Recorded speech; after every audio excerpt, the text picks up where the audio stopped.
Welcome to Open Lid, the podcast from Honens where we dive deep beneath the keys and beyond the stage to uncover the stories, ideas, and artistry that shape the world of piano. I'm your host, Canadian pianist Philip Chu, and I'm so glad you're here because together we're going to explore conversations with artists, thinkers, and creators who remind us what it means to be a complete artist. This podcast is made possible with the generous support of Jeremy Clark and Wolfen Financial. So, if you're ready, let's lift the lid and begin. At Honens, search isn't just for virtuosity, it's for the complete artist. Our pianists won't only be performing solo repertoire, they'll be showcasing their chamber music chops with minimal rehearsal, navigating real-time musical conversations, and showing adaptability, listening, and communication under pressure. My guest today is cellist Rachel Mercer. She is a very familiar presence on some of Canada's biggest concert stages as a soloist, chamber musician, and orchestral leader. And you're going to be hearing her in Calgary in just a few short weeks as one of the major collaborators at the Honens International Piano Competition Semifinals. Rachel, thank you so much for joining me today. How are you? Good. Nice to see you. Yeah, it's really nice. Talk to you. We do get to see each other, even if our listeners don't.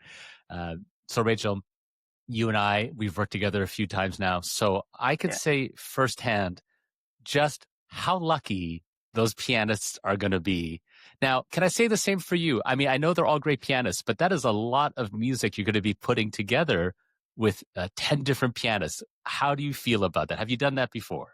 Right. That's so funny that you say that because when I think of working with you, you're like the ultimate collaborator. Like I could just like the times we've had on stage together, just like such fun and spontaneity and just, I love that. Anyways, so I think, you know, in the context of the competition, it will have elements of spontaneity, I'm sure, in the short time that we all have together. But yeah, I got to do something a little bit along these lines, something like 20 years ago when I was in the Isidore String Quartet, and we were the string quartet for the Rubinstein competition.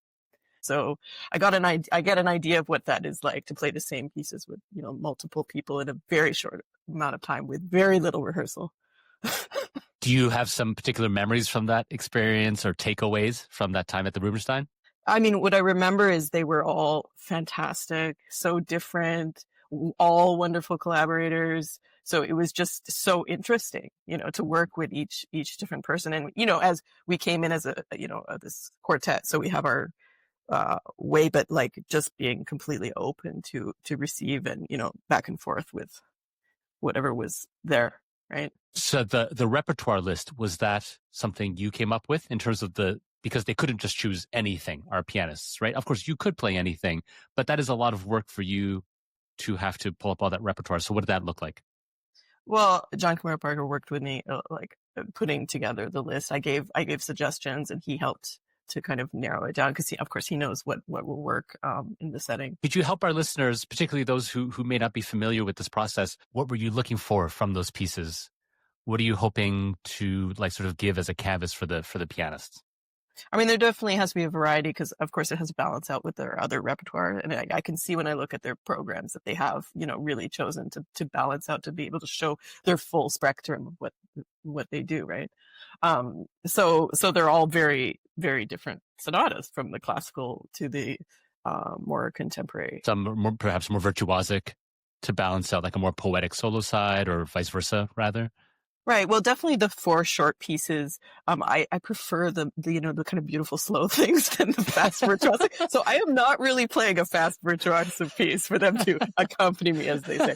But that seemed to be fine. I'm sure they're playing enough virtuosity. They don't need to see me do any virtuosic things on stage. I was going to say, as wonderful as it will be for Calgarians and visitors to hear you, the point is to showcase the pianist. And particularly, I imagine you also chose repertoire that calls upon their listening, their sensitivity, their quickness as collaborators, right? They're going to have, 2 hours of rehearsal with you or a bit more? Yeah, it is a short amount of time. You know, of course, the pianist always has way more notes than the cellist, way faster. But they are more kind of balanced, at least artistically, both parts, so that hopefully we'll really have some dialogue going on. Now, when you and I meet at a festival, of course, I know my place. I'm just going to do whatever you tell me, Rachel. I know better. But in the context of the semifinals for their... Come on, Phil, that's not how we work together.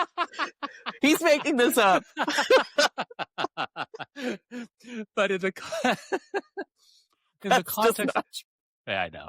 In the context of the competition, what's that rehearsal going to look like? Where will you steer them? Where will you guide them? And then where do you say, okay, I can make this compromise, or I see the vision even if I don't agree with it? Yeah, I think generally I'm a pretty open collaborator, and I really am interested to see what they do. And I mean, no matter how much I kind of like, and just open to what they are giving me, I still play the way I play, and I'm going to, interact the way I do. So I'm not thinking about like my ideas particularly. It's not about like one person's ideas, really. It's about creating something together that will just live between those people in that moment, right? And help our listeners understand, for those who will be listening to the competition, how can they get a sense what's working or what's not working?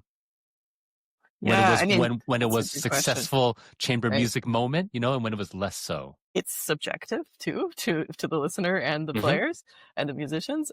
So that's a very hard thing to kind of pin down. But I mean, I do feel like when it is really magical, there is some chemistry happening, that there's just that extra level of excitement and kind of being on the edge of your seat. You feel that. So hopefully that'll be apparent.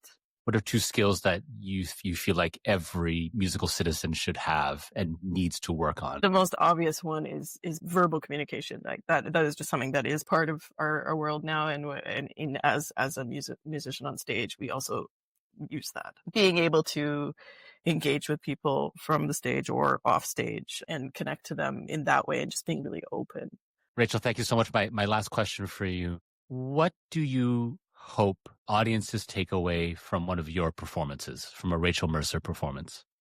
I want to make them cry every time. No. If they don't run around with a spray bottle. It's just, you always hope that there's like one moment where the attention is taken so much that just nothing else matters in that moment, even if it's just the most fleeting second or moment, that they just can have that experience of letting go of everything else, even if it is very short, because that will stay. That stays with me when I hear something like that. Great. Well, I feel so fortunate that I can guarantee Honens audiences that with you on stage, it's just going to be an endless series of captivating moments. Rachel, our semifinalists are so lucky to have you at their side, and we can't wait to hear you in just a few short weeks. Thank you so much for taking the time today to speak with me. Thank you, Phil. It was wonderful. Thank you. That was cellist Rachel Mercer, principal cellist of the National Arts Centre Orchestra and one of Canada's dearest treasures. You can hear her throughout all of the semifinals, where she'll be performing in recital with each of our 10 semifinalists. Thanks for joining me here on the Open Lid podcast by Honens. I'm Philip Chu, and I'm really grateful for the support of Jeremy Clark and Wolfen Financial. As I mentioned at the beginning of this episode, Honens is looking for the complete artist, the pianist who also plays well with others. And this isn't isolated to only the semifinal rounds. After their performances with Rachel Mercer, our 3 chosen finalists will have to demonstrate more of their chamber music acumen. That's where the Isidore String Quartet comes in. Winners of the 2023 Avery Fisher Career Grant and the 2022 Banff International String Quartet Competition. This New York-based ensemble has been praised for their exceptional ensemble playing, of course, but also a real commitment to outreach and community engagement, and a fearless approach to repertoire, old or new. With their own experience in competition and performance at the highest levels, the Isidore Quartet brings both artistry and insight to the Honens finalists, helping pianists navigate these chamber music moments with confidence and musicality. Joining me now is their cellist, Josh McClendon, to talk about the challenges and joys of making music together in a very intense, high-stakes setting like at Honens. Hi, Josh. How are you today? I'm doing well. How are you? Oh, I'm doing all right, thanks. It's really great to be chatting with you. Now, I understand the quartet has done this before, right? You've played for a competition and worked with those pianists. Right. Could you help our audience understand a little bit just exactly how much time you're getting with these pianists and what that's like, meeting one after the other? Sure. We've done it one time so Mhm. far, 2 years ago, and we had, I want to say, one full rehearsal, maybe like a 2-hour session with each pianist, and then we had our sound check and address, and that was it. And for context and contrast, like when your quartet is putting together a piece, or when you were putting together your own works for the Banff competition, for example, how many hours of rehearsal, or how much time do you think elapsed to prepare for that? Oh gosh, for us as a quartet, when we're not on the road, even now we're rehearsing for about 4 to 5 hours, 5 days a week, on this repertoire. So yeah, it's a huge jump. Yeah. And so what is that like? What is that like to meet with someone who obviously has done their own work separately and to put something together in 2 hours? Is it compromise? Do you take risks? Like what's allowed? And what do you think about that experience?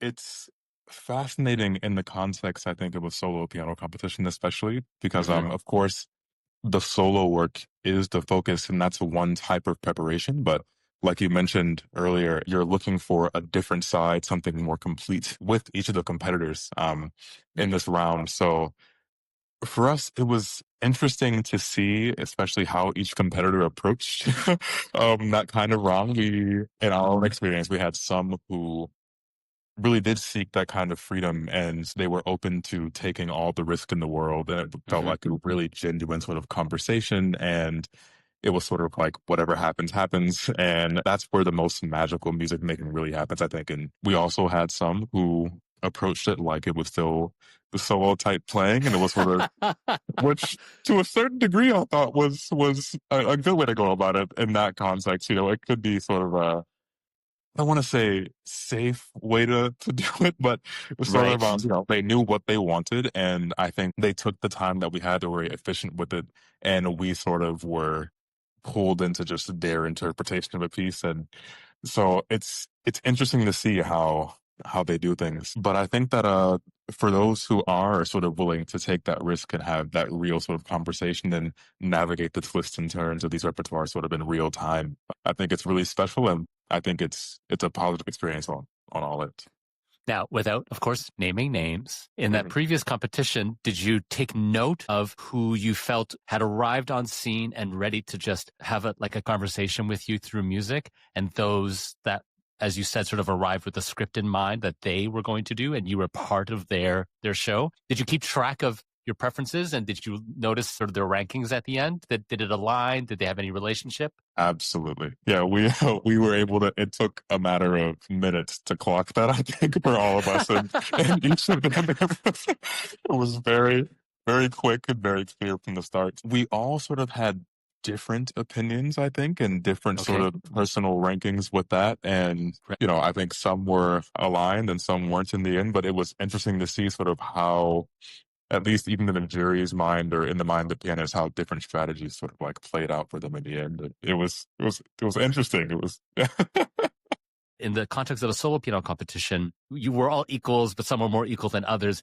and you are there to support them at the end of the day, right? Is that tough when they make some musical choices that you're just like, boy, do I disagree with this, but do you try your best to bend over, or do you also actually make a point of insisting through the music, here's where we're going to go with this, and kind of force them a bit to also really listen in? I think it is a combination of both. I think in our position, we don't want to push competitors too far out of where they what they've been preparing and sort of their ideas. And Mm-hmm, I think mm-hmm. that you don't want to do anything to stress a competitor, but I think that, um, we'll say, even a strong encouragement to to really sort of build that bridge between them and ourselves is definitely always there. Because of course, these are pieces that we played at this point many times. I think, especially just in prepping them for the competition and not knowing exactly what we're going to get, what we're going to play, we had to really intensely prep things on our own. But the whole point of the round, I think, is to meet in the middle. So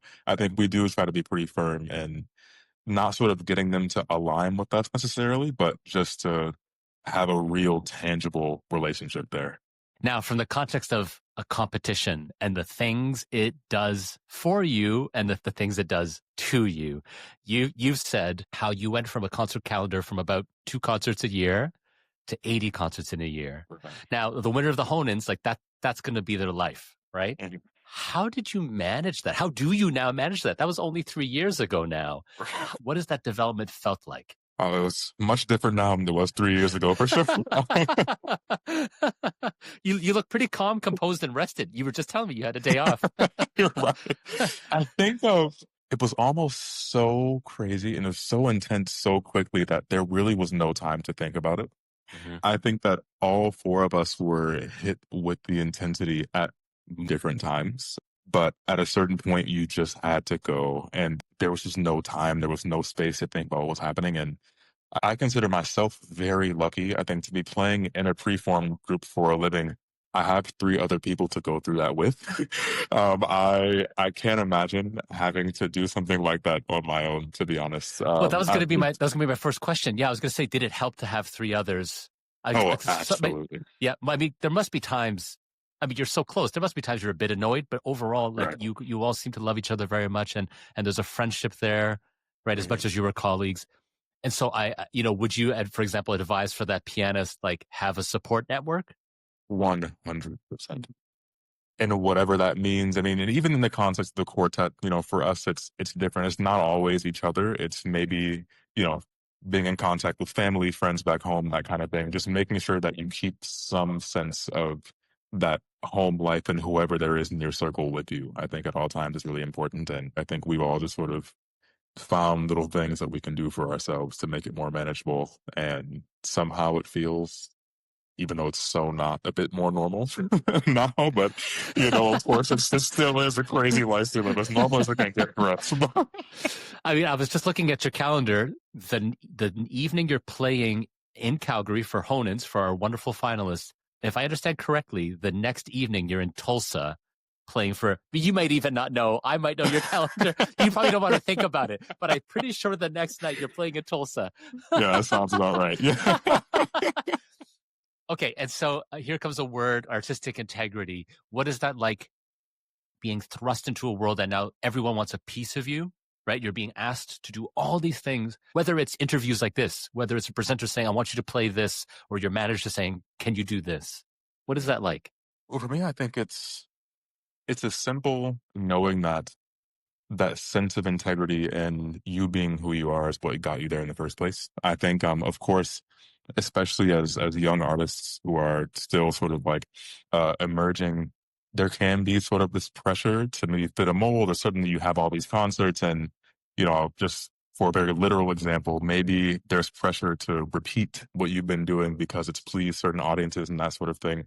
But I think having that understanding that there is still time and room to grow, and even with a big competition to win under your belt, no one's expecting you to be sort of the finished version of yourself when, you're in your 20s and you might be concertizing a lot, but even that is still an opportunity to grow. And I think that, we're still coming into our own, and we treat every concert as an opportunity to find something new and to continue to develop. So I would say, my piece of advice, I think, would just be to still, feel like there's space to experiment, in a concert setting and in a tour setting, and just try not to lock yourself into what particularly got you there musically. And there's so much room to explore, I think, from the competition onwards. Was that a conversation you had to have as a quartet?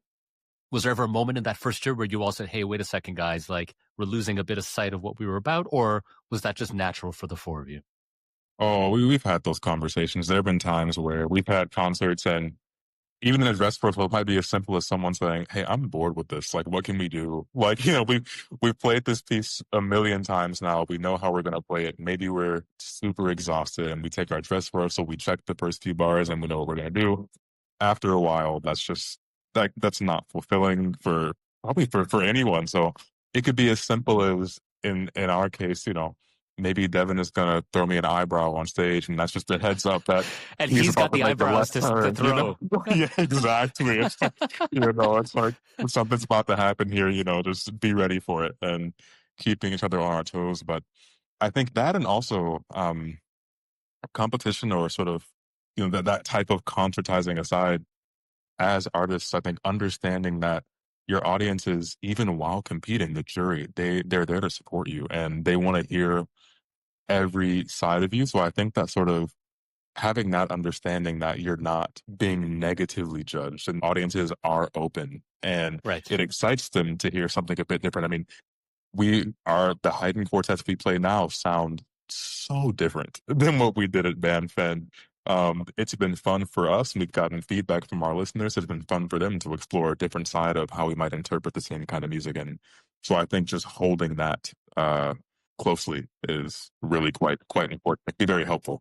Top 1 or 2 skills that you think a young musician entering this career may not be thinking about, but you've realized like essential, critical? For myself, it was definitely just talking to people. I think that so much of my time is spent now just conversing with, audience members, presenters, donors. I think just the skill of navigating conversation and being able to sit down with someone even when you don't want to. I mean, there are times where, we're sitting down for dinner with presenters in Italy at 11:30 p.m. after we spent 6 hours traveling there, and the concert started 2 hours late, and intermission was 45 minutes for a wine glass. It's like, so it's one of those things. But I think that sort of just being able to navigate that and understanding how big of a part of it was helpful for me. There's so much beyond the playing with a career like this. I answer God knows how many emails every day, and you realize how much time that starts to take up, and dealing with finances and booking travel and just all the logistics behind getting from point A to point B, I think is something that can easily be overlooked as a student or as someone who hasn't been in it full time, and they don't teach you about it in school. What is the one piece of advice you have for our finalists, for our semifinalists, in the context of the competition at large, not just their time with you? I would encourage the semifinalists to remain open and be willing to take risk. I think the second you start to think about the performances that you're giving in the context of a competition setting is where I think you start to limit yourself a little bit and how much you have to give to your audience. I think if you were to treat it like any other performance where there's spontaneity, there's risk involved, and again, you just leave room to explore so many things. Maybe you feed off the audience's energy, and there are moments where you can feel that relationship with them. And maybe you want to do something different with that. Maybe you want to respond to that in real time. I think that's really important. And it's something that audience members really do recognize and feel. I mean, for myself, we were just in Banff for the last competition, and that was my first time being in the audience for a competition. And so as an audience member, being able to feel that on the other side, when a competitor has that understanding that they kind of have the audience on the string and they run with that in real time, I think is the most special and just magical experience for a listener. So I think that tapping into that is really, really important. Yeah. When you're playing in front of an audience, so Josh McClendon, what do you hope an audience takes away from one of your performances? What do you hope they remember about you? Comes down to the reason why I love playing music so much, which is that there is an entire palette of emotion that I think music can invoke, and you can feel through music that there just are no words for. And I think that every time I perform for an audience, that is sort of the realm that I'm trying to sort of tap into. It's not sort of your basic emotions that we can describe with language. It's something that you can only really feel. And so for me, that's what drives me to play just on a daily basis, whether I'm in front of an audience or not. I always hope that sort of that translates. And if someone comes to me after a performance and they tell me that maybe they felt something and they can't quite put it into words, then that's when I actually usually feel like maybe You I've want to hug gotten them. You're somewhere like, with that. we did it. Yeah. Exactly. I'm so excited for, of course, our finalists to meet you and to hear, hopefully not the same quintet 3 times, but of course that is also, that's an interesting experience as well. But I'm Right. especially excited for Calgary audiences just to hear the quartet. You guys are so wonderful. Josh, thank you so much for taking the time with me today. I really appreciate it. And with that, I leave you to continue with your day off. All right. Thanks for having me. I appreciate it. Really appreciate it. Thanks so much, Josh. Take care. Bye for now. See you. Bye. You're listening to the Open Lid podcast by Honens. I'm Philip Chu. Thanks for being here. But it's true. It's like nothing lives forever. So it will just live for a bit longer and more people will maybe bump into what you've done. But I think it's, the nature of everything is change and cycles of destruction and rebuilding. So I feel like I just do what I feel is right at that moment in time with good reflection. That's Élisabeth Pion, pianist, Tai Chi practitioner, and Honens semifinalist, speaking about how, well, it's just not worth getting too hung up about anything. Performance, she says, is a way of sharing a deep connection with others in real time, enveloped in a heightened sense of consciousness, of transcendence through art. Let's hear more from her now. Élisabeth, thank you for being here. Thank you for having me. Really, really glad to join you. Where to start with you, Élisabeth? You have done so many things. Let's talk about this recording that came out recently on At McClendon. What was the preparation like for an album? How is it different for you from a live performance? Well, it's funny you asked that because actually this CD was built pretty much after the program of a live concert. So this time it was almost mimicking the architecture of a live concert. Do you feel you take different risks? When I think about an album and the way those notes will live on forever versus the spontaneity or the fire of a live performance, like do you feel like you take different risks?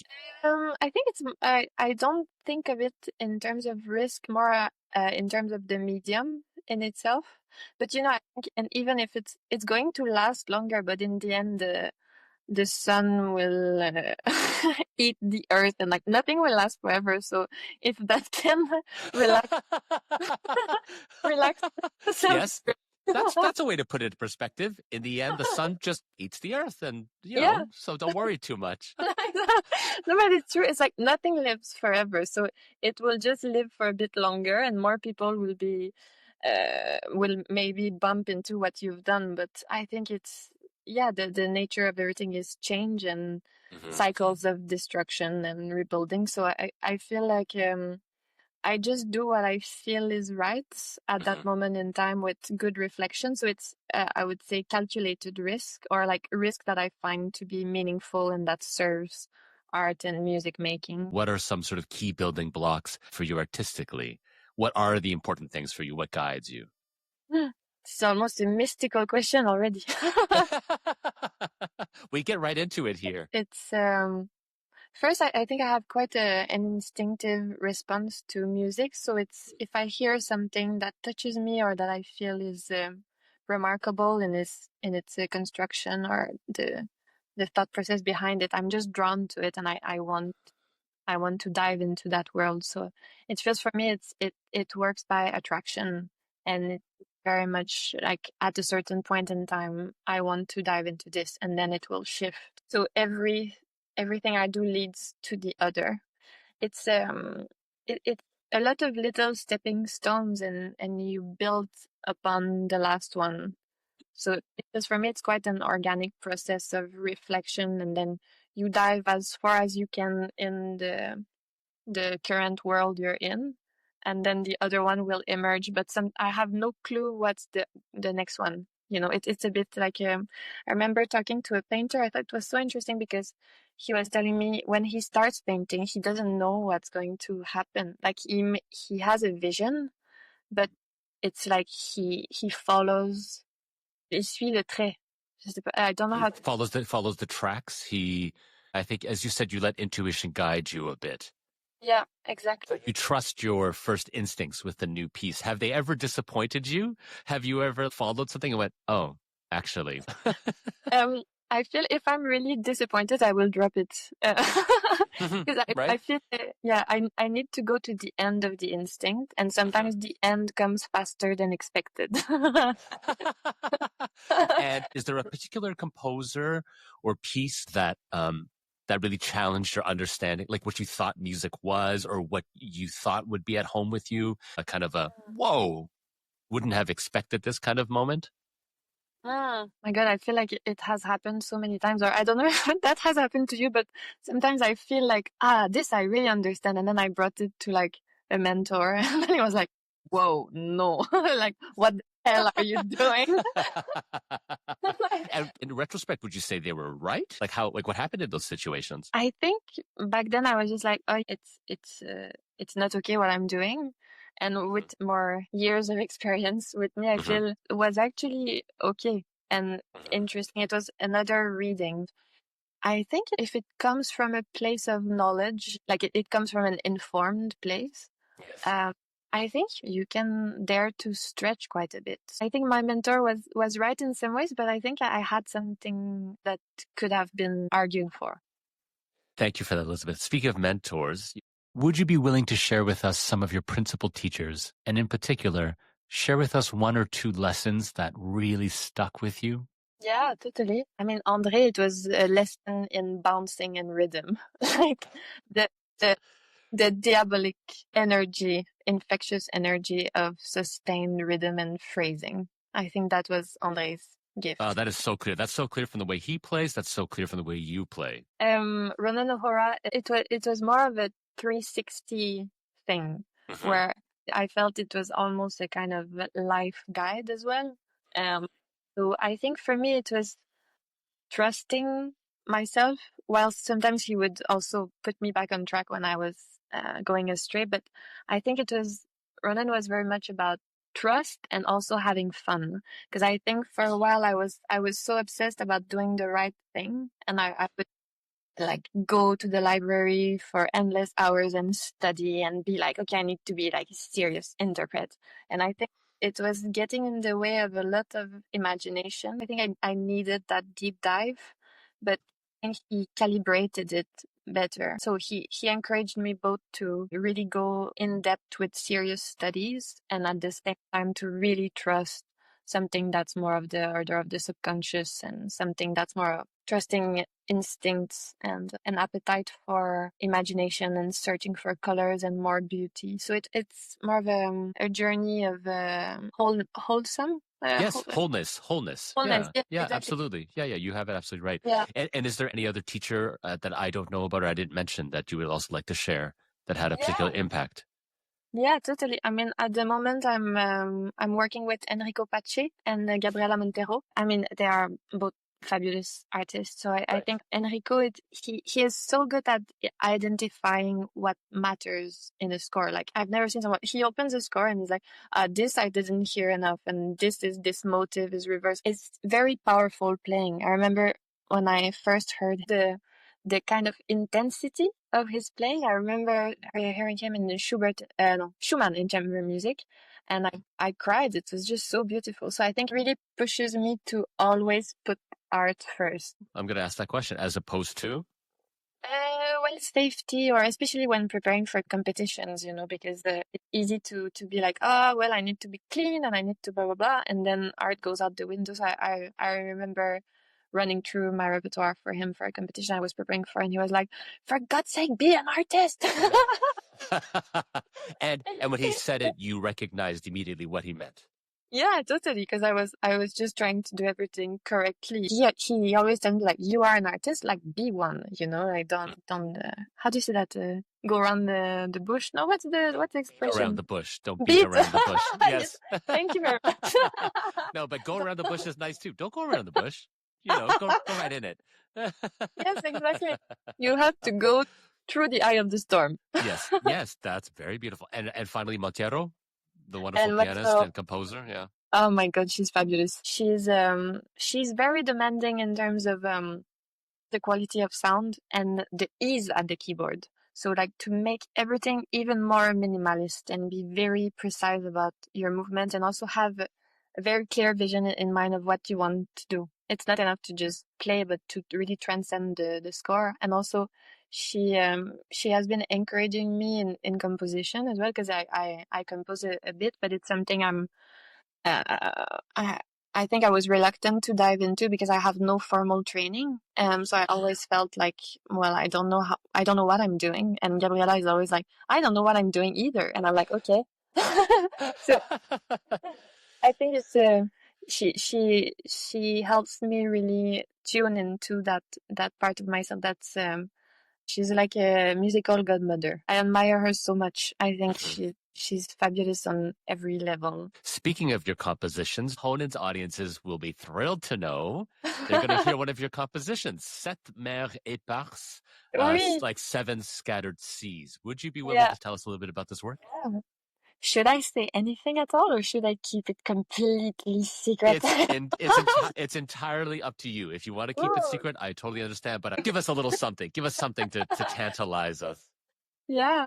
Well, it's a short composition based on some of Baudelaire poetry in Les Fleurs du Mal. And it's just some verses that I thought were so beautiful, and they really resonated with me, and I had many images come about.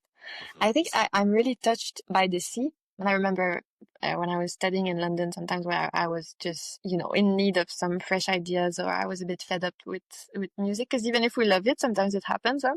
And I would just choose a random city near the sea and take a train and go and just have some time by the water, because I feel like it really replenish my soul, if I can say so. So the sun and the sea, it's two things that are really beautiful and nurturing for me. So those verses were tapping into that kind of source, and then I just started experimenting with some harmonies and structuring something, and I've been playing it a bit in the last month in concerts. So I'm testing it out. I'm testing out the waters, not to make a bad play on word. It's the perfect pun. Well done. You know Thank you've you. got it when you make a pun in a language that's not your mother tongue. Bravo. Thank you so much. I might register for comedy shows. I think also about the festival that you ran for a few years there, Festival Unisson. Oui, that you did with Agnès Langlois. Yes. And I'm curious what that time, because you were programming these short concerts, basically 10 minute, 7-minute performances. Yeah, what were they? In total it was 15, but that included 1 minute of silence and looking at each other, because it was based on Abramovich, the artist is present. Right. So like it was a performance sandwiched with like 1 minute of look in silence. And one-on-one. These are one-on-one moments. Yeah. Right. Exactly. What did you learn from that experience? How has it shaped your programming? What was it like putting on the promoter hat? Oh, I have a lot of compassion for promoters. No, it's a hell of a job, huh? It's very demanding, and there are so many details. And I was very lucky to go into that project with Agnes, because she's absolutely wonderful on all levels. I think it's good to put yourself in the shoes of someone else, especially if you're going to work with them a lot in your life. So now I'm really aware of how much work gets into making stages available for artists.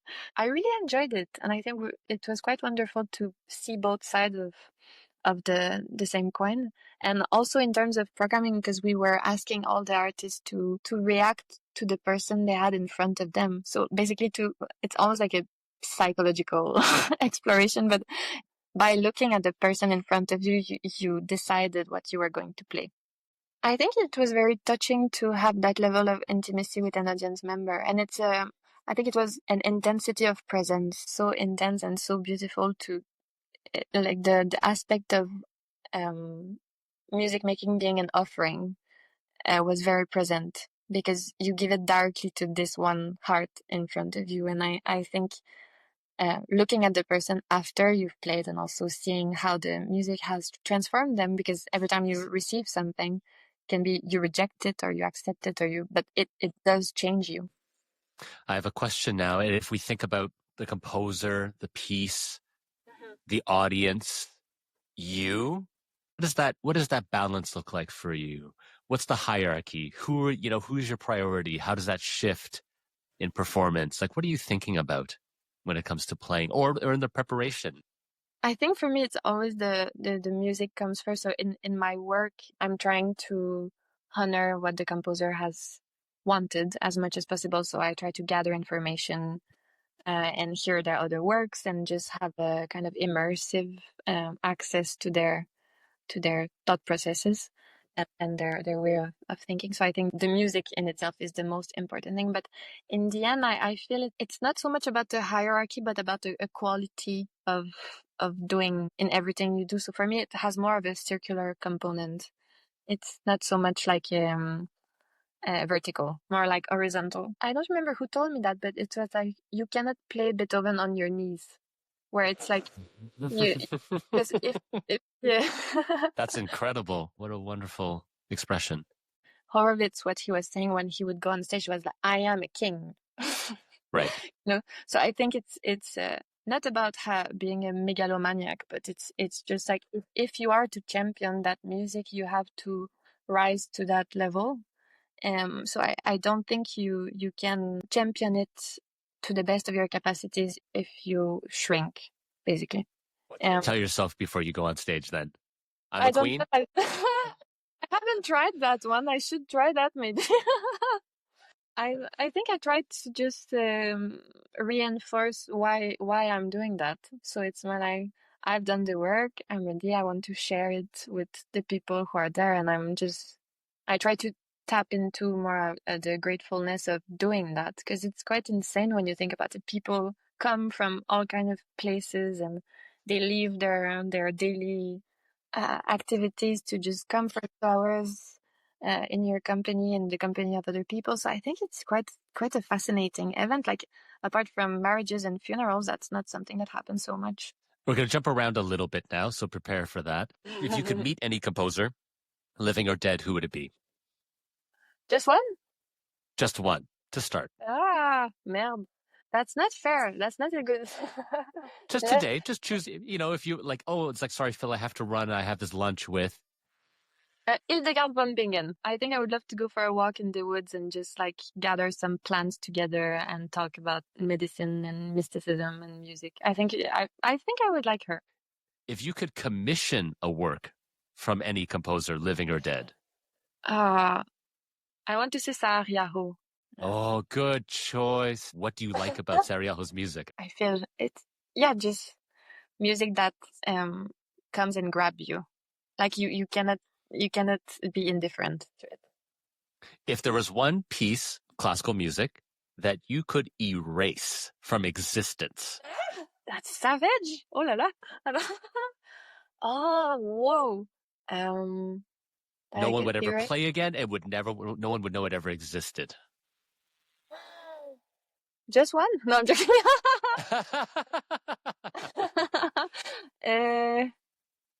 Oh my God. What's overplayed? Oh, maybe Tchaikovsky Trio. If you couldn't play piano for a year, what would you do instead to stay artistically alive? I would write, I think. Yeah. Poetry, stories? Poetry, story, all of that.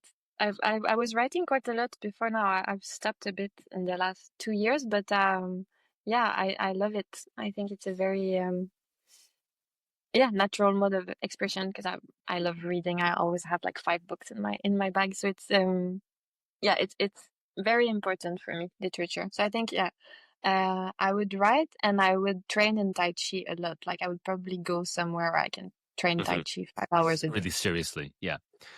Pre-performance ritual, anything? Coffee, meditate, go for a walk? I like to have a little rest.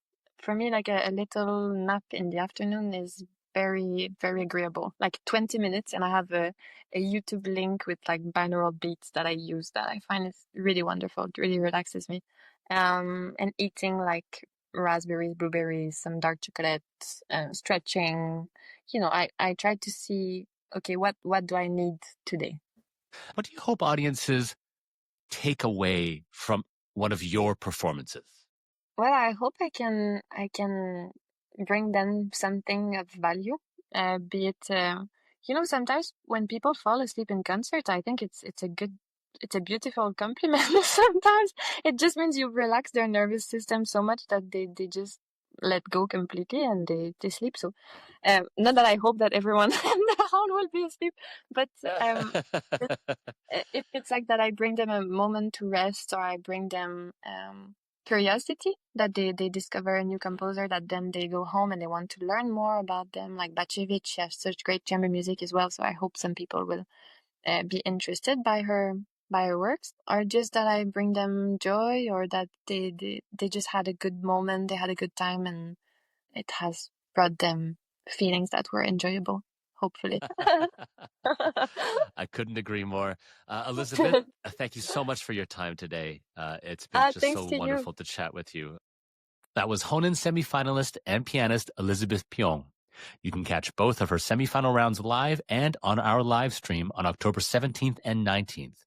She'll be performing works by Grażyna Bakiewicz, one of her own works, Frédéric Chopin, as well as Maurice Ravel and Sergei Rachmaninoff. Yeah, these people say music will be less important if you say something, but it's important for the audience. It depends on the audience. If the audience will listen only and will not understand anything, so the music will be a disaster. And so you have to know to try to connect to every people and be open to new possibilities. That was Italian pianist Elia Cecino. He's one of our upcoming Honens semifinalists, and he talks about how music has the unparalleled ability to bypass intellectual barriers and directly touch our feelings and memories and even create physical sensations. Let's hear more from Elia now. Elia, how you doing today? Nice to meet you, Phil. Yeah, very nice fine, to meet you. I'm sorry it took so long for us to find this time together. Yeah, no, I'm sorry because the summer was a bit strange. That's not a problem.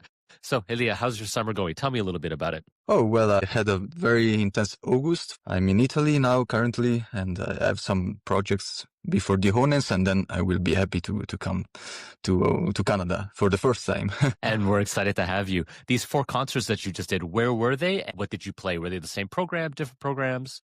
Yeah, I had 4 concerts. There were 3 recitals and 1 chamber music concert, in which I played the Dvorak piano quintet. And I really like to play as a chamber musician, and I played many quintets in the Honens. If I have the chance to play, I play Schumann, different one, and the other concerts were recitals in Italy and in France, in the Alps of France, and I had to. I wanted to find some fresh air this summer. So I thought you're in the best place possible. Then earlier this summer, did you have a bit of a break already, or has it been busy also July? Yeah, I had. I came back to Italy after a month in the US in June, and so I had a break after a long staying in the US. And then I still had some concerts in June and July, but really less than August. And I still have to do, I'm late with my CD editing. I recorded this CD on Schumann with symphonic etudes and other pieces are very, very interesting to me, but I didn't find the time to be. I know, to sit down and to organize your brain and be in a headspace. Yeah, maybe better than me. I don't know. It's very difficult to make a CD recording for musicians. Worst part, probably. Tell us a bit about that, because you've already made a few albums. You have some Chopin, you have some Brahms, if I'm correct. Yes. How do you find that experience of listening back to yourself? Do you wait a while? Do you want to listen right away, if you can? It depends because, I am first recording my first album during COVID, exactly in March. Like it was not possible to go out of your house, but I had to make a recording.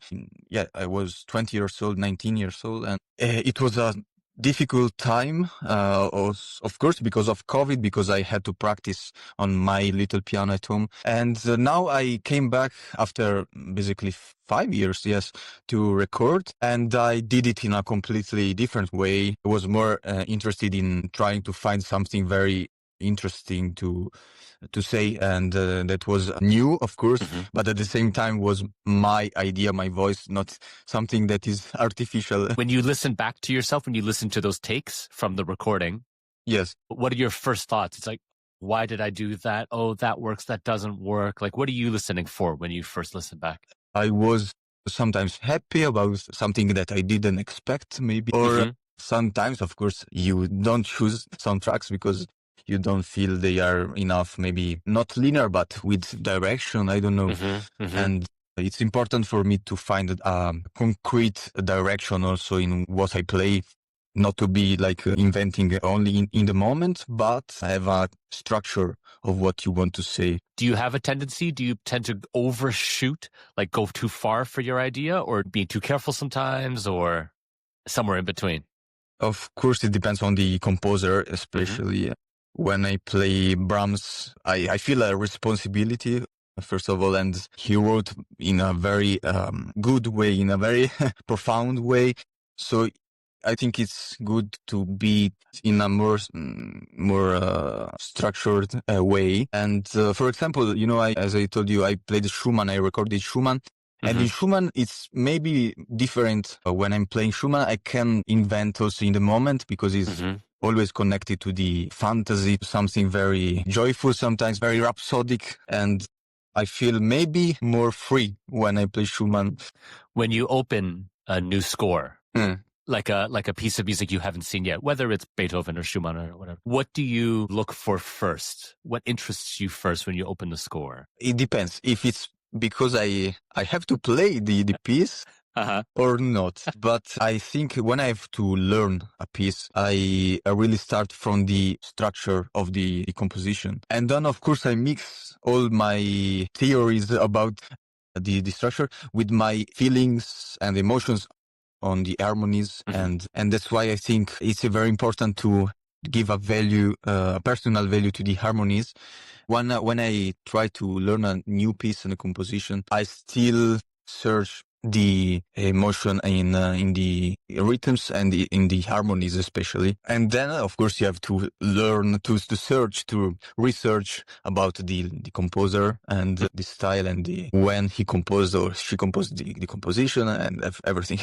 Do you have any bad habits that you've tried to like learn out of, like bad instincts or instincts that to like question early on? 'Cause we all have default, right? We all have default ways. I mean, part of it is our style, but part of it can be dangerous sometimes, right? Yeah, probably when I was younger, I started the piece in a very fast way, and I really wanted to achieve a result, and probably some fingerings were bad. I'm not, of course, one of the musicians that is focused on the best is this one. I always change the fingers, but I remember I started when I was 9. So in the first years, I wanted to make music, to have satisfaction in a way. And now, of course, I'm an adult, and I think about what are my choices in the first part of the learning process. What are your considerations about the traditions that come with a piece of music? Moonlight Sonata, like these really well-known pieces, like how do you approach those? Yeah, I think it's interesting to consider the tradition, and especially it's interesting to listen to the old recordings, for example. But when I have to learn to play a piece, I start from my personal idea, and I follow my approach. First of all, I prefer to make my idea first of all, and not following the tradition in any case. In many cases, I think it's understandable to follow tradition. It depends. It reminds me the Scriabin third sonata, for example. We have a recording about the composer who is playing it, and it's really interesting when you have your fingers and your head, your mind is ready. You control the piece, and especially also for example, in this piece in particular, the rhythms are very strange. With triplets and mixed, he made many things that he didn't write. He played it in a very different way. And you understand better when you hear different recordings. You can be also more happy about your future with the piece because you say, okay, I have many possibilities. and it's possible to create something that is also not written but related to the writing of the composer. What do you listen for when you listen to other pianists? You mentioned listen to Scriabin play. Who are some of your favorite pianists to listen to? And what do you listen for in general when you listen? Like, what attracts you about a pianist? Yeah, I think I like very much the direction of a piece. Also in a big work of half an hour, where do you want to go? And you understand already in the first bars if the pianist wants to maybe to go to until the end or not. So when I particularly inspired is when I have a climax for the piece. And I like very much to listen to the old recordings, since they are really, in the most of the cases, playing the notes in that moment. Of course, there are some composers, as we already said, that are more influenced by the moment. When I listen to the pianist, I try to find the, I don't know, in new way of proposing some music that we already heard a lot. So at the same time, I like to find a musician that is coherent in what he presents. Is it important to you that the listener knows what you're feeling when you play? Yes, I think it's important because it can transfer in a very good way of your personal emotions about the music. Of course, we have to keep one part of the mind, one part of the heart in the control part of the creating your music. But at the same time, when you can be really connected with music, you will be connected with the audience. And it's important, of course, we speak to the people that are listening. And so if it comes to the audience, I think the music will be better understood and will be meaningful better in a better way. Would you be willing to share with us some of your principal teachers, and in particular, share with us one or two lessons that really stuck with you? Yeah, I think, first of all, my first piano teacher was the teacher that gave me, but not only to me, to my sister, who is also a pianist, and my family, the idea of what's the musician's world and what's the possibility, because I don't come from a musical family, so it was a new experience for all of us. And she's still really in contact with me and with my family, of course. And I think one of the best ideas she gave me was the idea that you have to be yourself and you have to find your voice and also to be independent, because I try always to think about my perception on everything, not only music. And in some cases, it's not easy to be alone in a way, or to think of only with your mind.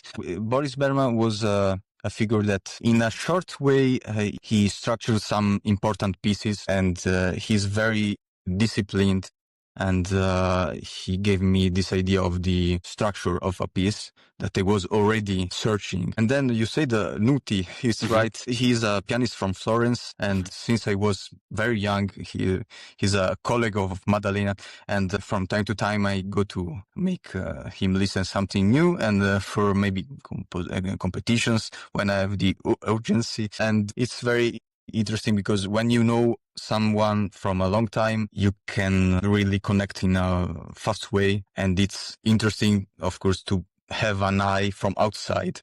Elisa Virsaladze, I studied in Fiesole with her, and she is the example of the pianist who inspires you in everything she says. She's very fast in teaching because she's a pianist, she's an artist. And it's interesting, in a very short way, you can play a lot of repertoire for her.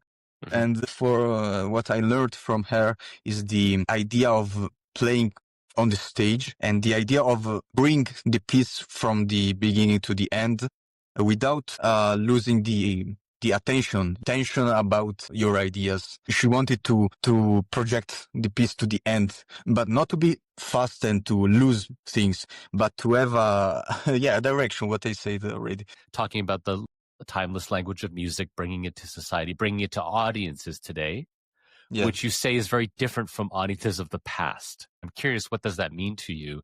What were audiences like? How are they different today? I think nowadays we are in a world of many influences. And of course, with the internet, many things changed. I think also classical music have problems with internet and can have better possibilities. But it's a problem, of course, of people coming to the concerts, in the live concerts, because we have a lot of recordings and videos and many things. So I think our role is to make interest in the social networks, in the internet, and then try to keep people, to bring people to the live concerts. And, sometimes people say, oh, no, you don't have to talk before music, before playing. It depends because, these people say music will be less important if you say something, but it's important for the audience. It depends on the audience. If the audience will listen only and will not understand anything, so the music will be a disaster. And so you have to know to try to connect to every people and be open to new possibilities. What's the first thing you do after a big performance when you walk off stage? Well, I take a breath.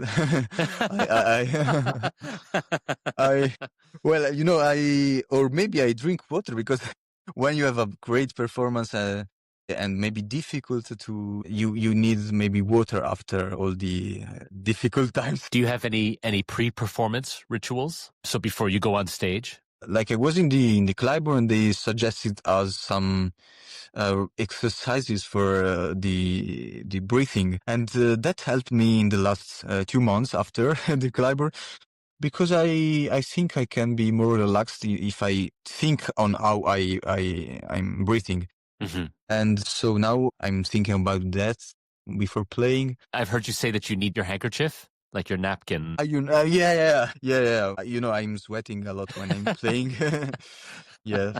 And I played in France last in the August, and the organizer, she gave me as a gift the hand warmer, and I didn't expect that they could help me. And now I tend to use my hand warmer. Well, especially in Canada, sometimes in the winter. Yeah, I'm afraid that probably. It shouldn't be too cold when you come out. If there was one piece of classical music that you could erase from existence, a piece of music you're tired of hearing, you're tired of being asked about, what would that be?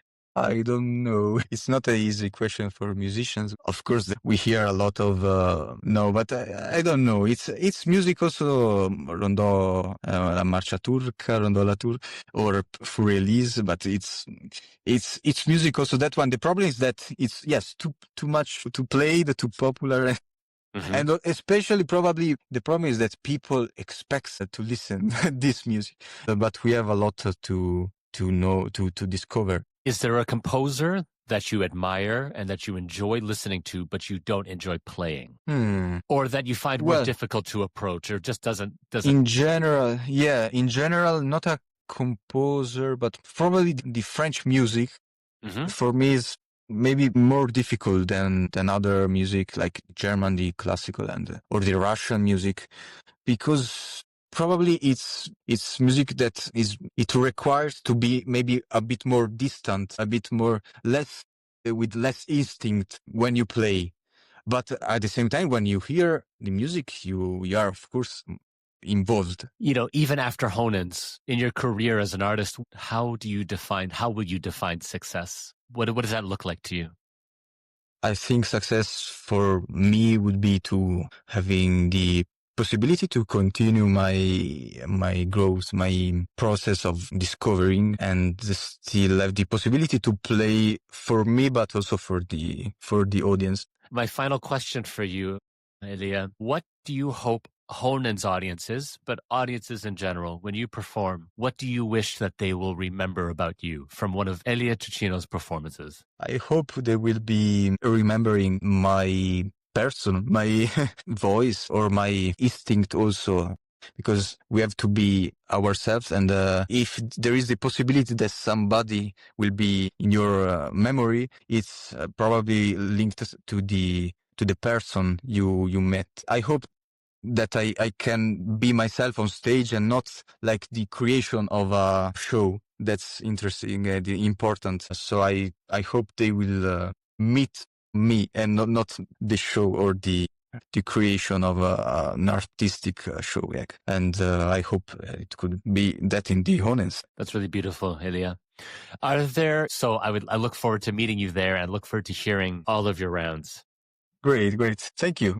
For me too. I'm looking forward, and I think they reserved me the flight, so I'll come. Me too. They also just booked my flight, so I'll be there. All right, Great. Elia. Okay, awesome. Great. Thank you. Bye for now. That was pianist Elia Cecino. You can catch both of his semifinal rounds at Honens on October 17th and 19th, where he'll be performing works by Maurice Ravel, Alexander Scriabin, as well as Iman Habibi and Robert Schumann. And that's it for today's episode of Open Lid. Thank you for listening and thank you for joining me. If you enjoyed this episode, check out the others. And don't forget to follow, subscribe, and share this podcast with your friends and family. You can always explore more events, more competition updates, and a whole bunch more at honens.com, HONENS.com. I'm Philip Chu, and I really want to thank Jeremy Clark and Wolf Fund Financial for their support. Also, I really want to thank Simon McLeod for all of his help. Incidentally, I'll be co-hosting the live stream of the 2025 Honens competition along with Carmen Morin, so be sure to tune in for that. Until then, keep listening, keep discovering, keep practicing, keep playing with that lid wide open.